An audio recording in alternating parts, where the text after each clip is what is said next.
Bia ime, më duhet të them dhe disa vujtje të Muhamedit gjatë predikimit të tij ndaj njerëzve. Kështu që më duhet të them se qoftë një fe e re, qoftë zakon,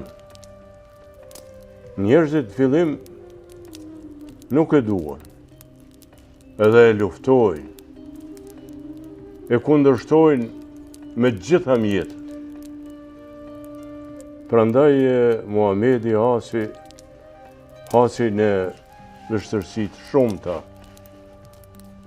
Jo vetëm që pa me sy të tij, po i përjetoi edhe me trupin e tij.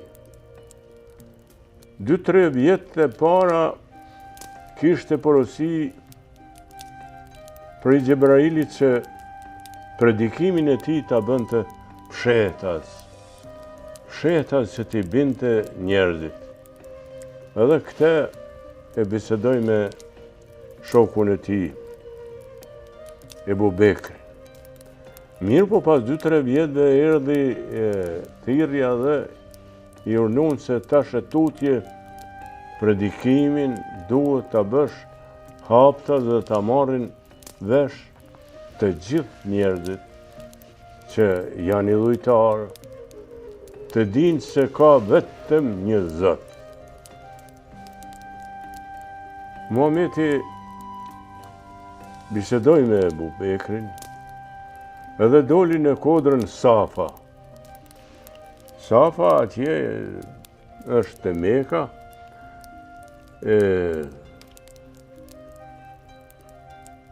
e ftoi popullin.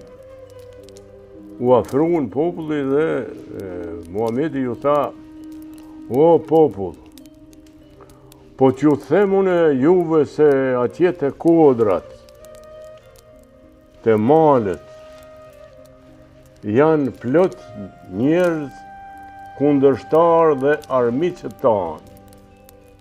A do të më besoni?"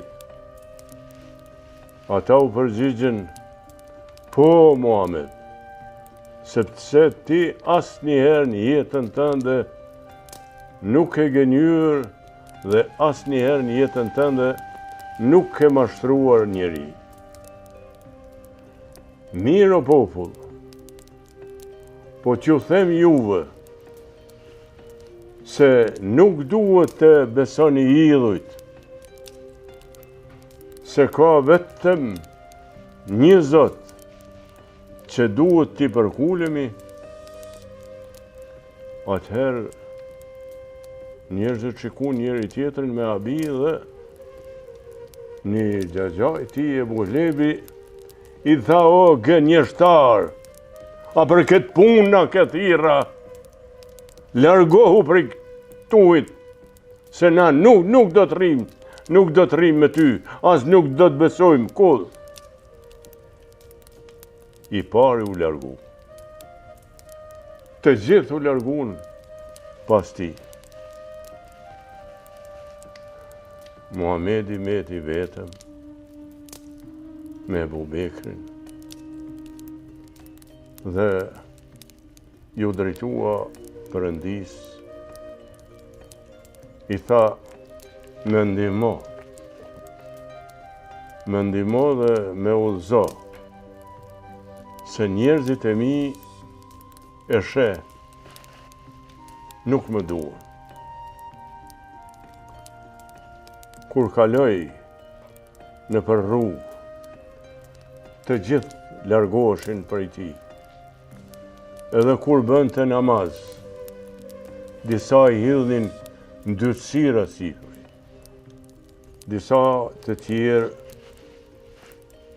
të pa shpirt ja vun këmbën qafë. Këtu kur ranë sejdë për të lutur Zotin dhe nuk e lanë të ngritej për një coper, po erdhen shokët e tij dhe ndihmuan. Kur silli rreth Qabës, Disa të tjerë ja hodhen një robë në kry dhe deshen e ta ngulfasin, ta mbysin. Mirë po erdhen shok të tjerë, të cilët e shpëtuan. Ai pa edhe besimtar tjerë, se si i mundonin. Bile një zotri e mundonte aq shumë Bilalin, që ma vonë do të bëj shërptori i tij, e mundonte aq shumë sa e shtrinin në rërë, në nxehtë, natyrisht se atje është një nxehtësi shumë e madhe, dhe sipri në gjoks i hidhin gurë të mëdhej, që dhe i thonin që të histe dorë nga feja islame. Të histe dorë dhe të bashkohej me këta dhe të ishte i dhujtarë si kurse ishin të tjerë. Mirë po ai nuk pranonte. Po aty pari kalon Ebu Bekri, i cili e bleu nga një zotri Bilalin dhe kështu e liroj.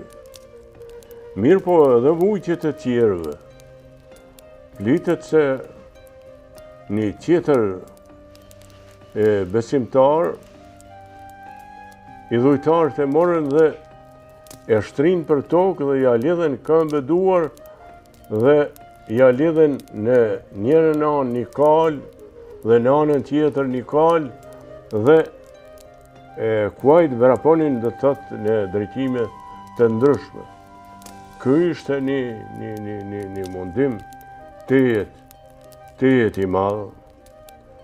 Dhe kishte i dhujtarë që një herë kishin munduar shumë një njeri dhe i thoshin a do të pranoje që ne ta marrim Muhamedin dhe ti të shpëtosh. Ai ishte aq besimtar, aq musliman, sa tha, shikoni, vetëm gishtin e vogël, po t'ja preni Muhamedit, unë nuk pranoj të lirohem. Unë du t'i kry vuajtjet dhe nuk pranoj kursesi fen tjetër, po vetëm fen islame. Ymeri i Hatabit ende nuk e kishte pranuar fen islame, ishte i dhujtar dhe rrahte shërptorën e tij deri aq shumë sa thoshte nuk po kam fuqi tjetër që të rra. Aq shumë do të thot i kanë maltretuar, i kanë rrahur. Atëherë pejgamberi ishte vërtet në një situatë shumë të vështirë. Mekasit ishin të armatosur, edhe mund të avrisin, po ky ishte i një fisit e madhë. Kur jesh dhe frigoheshin se nëse luftonin, atëherë mund të ndodhte luft aty brenda Mekës edhe nuk kishin besim se do të fitonin. Mirë po Muhamedi u largu dhe shkoi diku rreth 70 milje lart Mekës në një krahin Taif, edhe aty nisi të predikoj fen islame. Njerëzit shikuan me abi dhe as njeri prej tyre nuk e besonte. Po Muhamedi insistonte, por të rit e morën Muhamedin dhe e larguan nga Taifi. Nuk e larguan me të mirë, po hodhen mbi te gurë, e gjujten gjatë gjithë rrugës Me gurë sa shtati i Muhamedit u përgjak. U përgjaka shumë, edhe me zjeste, edhe e luti përsëri Perëndin i tha, o Zot, më ndihmo në rrugën time, më ndihmo ta kryej misionin tim, pavarësisht prej bujqeve, pavarësisht prej gjithë armiqve që janë kundër meje. Unë do të duroj dhe nga rruga e jote që është vetëm një Zot, unë nuk do të largohem. Dhe gjeti stre në një baqe afër Mekës, aty e morën disa tri, i ndihmuan dhe e panë se ai ishte i përgjakur. Pra, gjatë misionit të tij, me Ebu Bekrin, me Hatixhen, me Bilalin, me Zeidin, me Aliun, të gjithë këta nuk e kanë pas lehtë të përhapin Islamin, sepse një shumicë e madhe në Mekë ishin idhujtar, dhe këta ishin një grup i vogël. Por Muhamedi kishte vullnet, durim, edhe pavarësisht prej vujqjeve, prej mundimeve, ai donte të vazhdonte rrugën e tij. E shoh se pak i lodhur bia ime, po edhe unë jam i lodhur. Ti shko e para edhe pusho, se edhe unë do të pushoj. Pra, ngritu, vajza ime. Zoti të rujt e natën e mirë. Natën e mirë, baba.